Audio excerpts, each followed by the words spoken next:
एक रोटी जरूर निकालते थे खाना खाने से पहले, और उस रोटी को उस गौ माता को खिलाया करते थे। हमारी मदर आटा निकाला करती थी, वो जीव जंतुओं के लिए आटा रखती थी, उनको दे के आती थी, या जो चाहे वो कीड़े मकोड़े हैं या हम जो भी जीव उसे खा लेते थे। तो ये थी हमारी संस्कृति, ये है हमारी संस्कृति।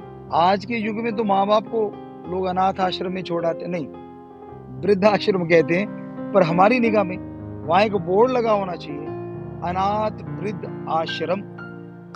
कम से कम उनको शर्म तो आए कि हम मर चुके हैं, इसलिए बेचारा अनाथ बुजुर्ग वहां जा रहे हैं। उस माँ के बेटे ने अपनी पत्नी की बात सुन ली, कहने लगा फिर क्या किया जाए। कहती सांस तो कोई कोई आ रहा है, गला दबा दीजिए या कुछ ऐसी दवा दे दीजिए ताकि बेचारी बैकुंठ चली जाए।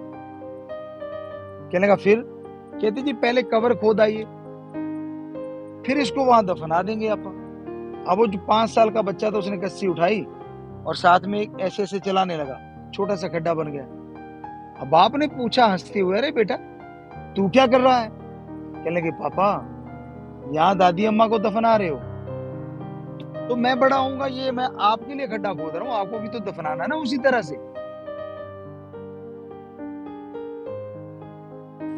आज ख्याल आया कि जो बुजुर्ग माँ बाप होते हैं, लोग उनका उतना नहीं करते जितना कि हमारी संस्कृति कहती है।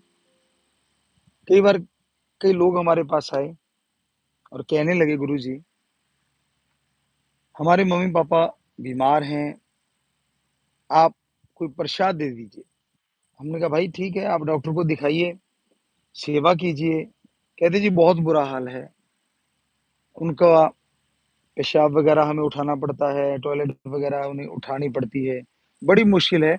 कुछ ऐसा प्रसाद दीजिए जिससे उन मुक्ति चाहते हैं कि हमें उनका टट्टी पेशाब ना उठाना पड़ जाए। कैसे बच्चे हैं आप। अरे उन्होंने आपका 1 साल तक टट्टी पेशाब उठाया है, आपकी गंदगी उठाई है। उन्होंने अपने माँ बाप को भूल जाते हैं।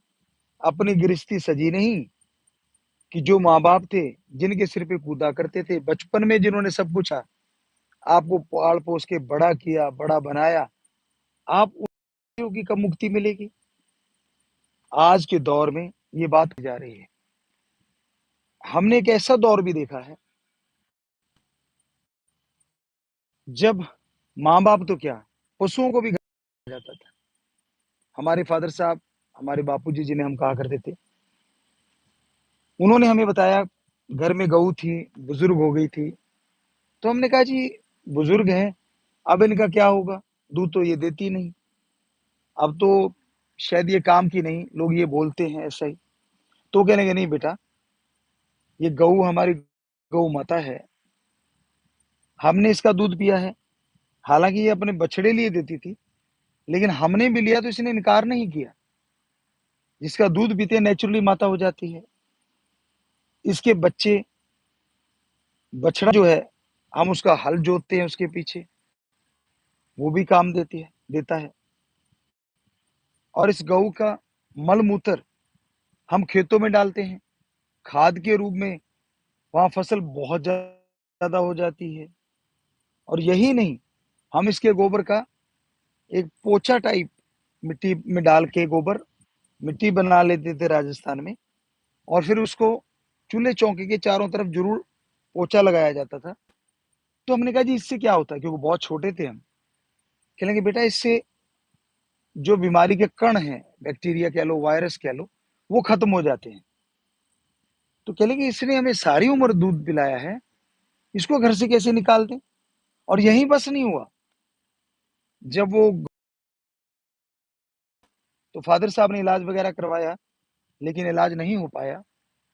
तो फिर उनके चारों तरफ उन्होंने पानी का एक सर्कल बनाया, और उस समय घर में पवित्र गीता थी, उसका पाठ पढ़ा, और हमारे देखते देखते गऊ ने शरीर छोड़ दिया, क्योंकि हम तो 5 एक साल के थे।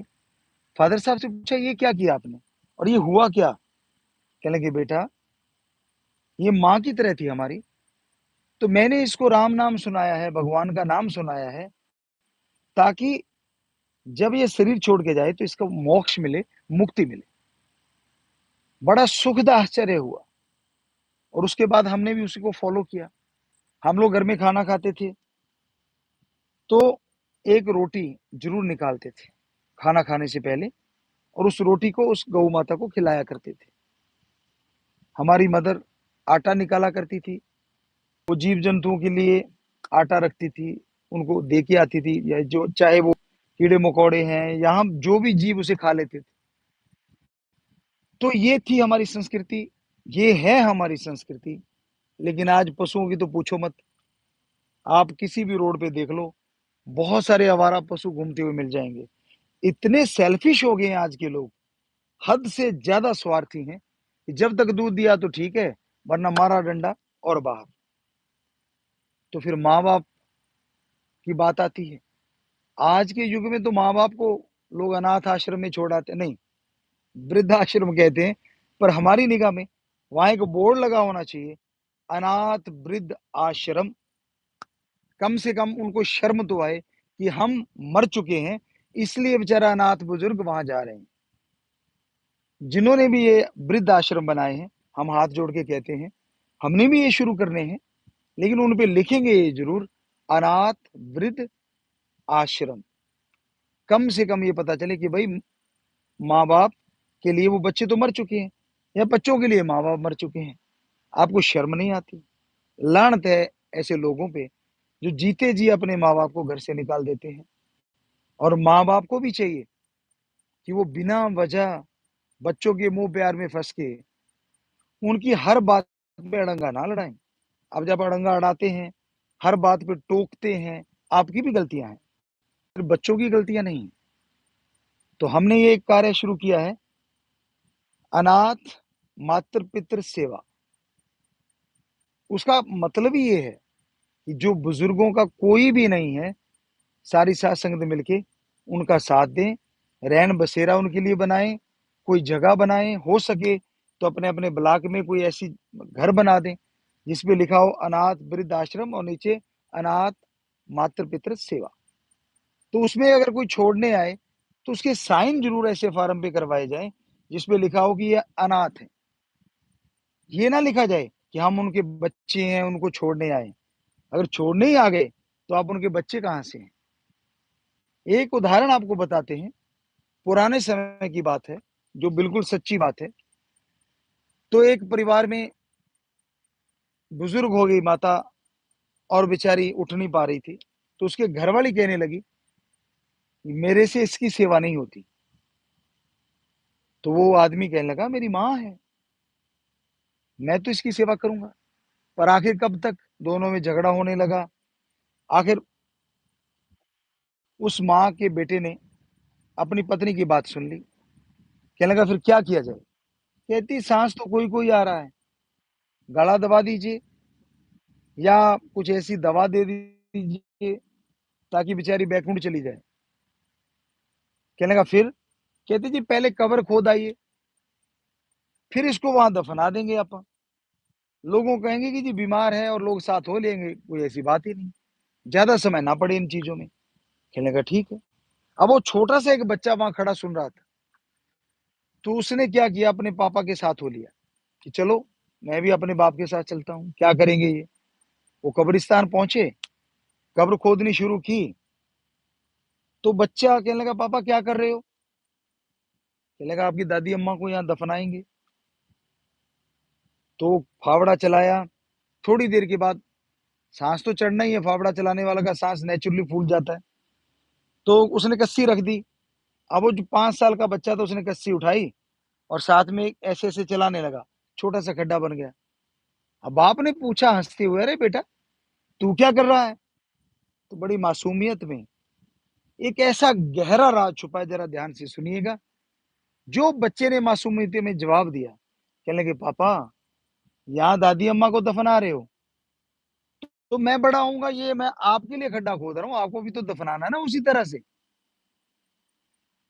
उस आदमी की आंखें खुल गई, रोता हुआ घर आया और अपनी को पत्नी को कहने लगा तू मुझे छोड़ के जा सकती है, लेकिन मैं अपनी माँ को नहीं छोड़ सकता। शुक्र है एक छोटे से बच्चे ने अपने बाप के अंदर इंसानियत को जगा दिया। क्या आज ऐसा होता है? कि हमने ये देखा है, अच्छे-अच्छे ऑफिसर, आम आदमी जब अपने माँ-बाप को वृद्ध आश्रम में छोड़ आते हैं, तो बेचारे दर्द से वो छटपटाते हैं, क्योंकि जो बुजुर्ग होते हैं, वो बच्चों के समान हो जाते हैं। तो हमारा ये कल्चर रहा है, हमारी संस्कृति रही है कि हमारे जो आगे बच्चे होते हैं छोटे वाले, वो उन बुजुर्गों को एक खिलौने की तरह से लगते हैं। यानी उनके पोता, पोती, नाती जितने भी होते हैं, वो सारे के सारे उनके साथ खेलते हैं, बड़ी खुशी आती है उन्हें। लेकिन आप उनको ऐसे निकाल फेंकते हैं, जैसे कहते हैं दूध से मक्खी निकाल के फेंक दी। तो ये हमारी संस्कृति नहीं कहती। जितने भी बुजुर्ग सुन रहे हैं, उनको चाहिए कि एक समय आ गया, अपने बच्चों को कार्य संभाल दीजिए और उन्हें कहिए मेरे से जिंदगी का तजुर्बा अगर आप लेना चाहते हो, मेरे से कुछ अनुभव लेना चाहते हो, तो आप मेरे से पूछ सकते हो, अपना काम आप संभालो। और बच्चों को चाहिए कि वो बुजुर्गों के साथ ऐसी बेइज्जती ना करें, उन्हें अनाथ आश्रम मत भेजिए, वृद्ध आश्रम मत भेजिए, उन्हें अनाथ मत बनाइए। आप जीते जी ऐसा करते हैं, तो आपके साथ जब बच्चे करेंगे तब क्या हाल होगा। तो बहुत जरूरी है आज के टाइम में अपने बुजुर्गों का सम्मान करना, क्योंकि आप उनका खून है। बहुत जरूरी है कि उनको इज्जत के साथ आप रखें, उनसे प्यार करें, ताकि आपका जीवन भी सुखमय हो और उनका जीवन भी सुखमय हो। जरा सोच के देखिए, कब से उन्होंने आपको बड़ा करना, कितने सपने जुड़े थे आपके साथ, बड़ा होगा, फिर ऐसे होगा, फिर वैसे होगा। हमारे टाइमों में हम लोग अपने माँ बाप से ये नहीं पूछा करते थे क्या कर रहे हो, क्या काम हो रहा है, कितना पैसा कमा लिया आपने, क्या कर लिया। सिर्फ ये होता था कि ठीक है, जो चीज चाहिए वो ले लिया करते थे। लेकिन आज का दौर ऐसा आ गया है, जीते जी अपने माँ बाप को मार देते हैं आज के बच्चे। उन्हें तो सब कुछ पैसा चाहिए, पगला जाते हैं हद से ज्यादा। और उस पागलपन में फिर यही एक शामिल हो जाता है कि उन्हें घर से निकाल दो। और घर से निकालने के लिए जो आश्रम बनाए जा रहे हैं, वृद्ध आश्रम, उनमें भेजना बड़ा आसान हो जाता है। तो आप सबसे गुजारिश उन लोगों से जो बना रहे हैं कि जरूर अनाथ वृद्ध आश्रम लिखिएगा, फार्म पे भी साइन वो करें, तो उसमें यही होगी ये बुजुर्ग अनाथ है, इनका कोई भी नहीं है। वैसे तो ऐसी नौबत नहीं आनी चाहिए हमारी संस्कृति में, क्योंकि आगे से आगे पीढ़ी दर पीढ़ी चलता रहता है। बच्चे को माँ बाप संभालते, और जब माँ बाप बुजुर्ग हो जाते हैं उनको बच्चे संभालते आए हैं। इसलिए हमारी संस्कृति पूरी दुनिया में नंबर 1 है। पर आज आप इसे डुबोए जा रहे हैं, नशे की वजह से, पैसे की वजह से, लोभ लालच की वजह से। तो प्यारी साथ संगत जियो, जितनी भी साथ संगत है, आप हम उनसे हाथ जोड़ के प्रार्थना करते हैं, बुजुर्गों से, बच्चों से, कि आप उसमें तालमेल बना के चलिए, किसी का गलत ना करें, किसी के बहकावे में ना आए, बल्कि अपने बुजुर्गों का साथ दीजिए। वो आपके हैं, आप उनका खून हैं। कभी भी उन्हें वृद्धाश्रम ना भेजें, कभी भी उनको कहीं और जगह ना जाना पड़े। वो आपके दर पे ही रहें, आपके अपने घर में रहें, उनको लगे कि वो अपने घर में रह रहे हैं। लोभ लालच में पड़ के, इन चक्करों में पड़ के आप अपने माँ बाप को कभी ना भूलना। मालिक से दुआ करते, प्रार्थना करते हैं कि वो आपकी झोलियां खुशियों से जरूर भर दें।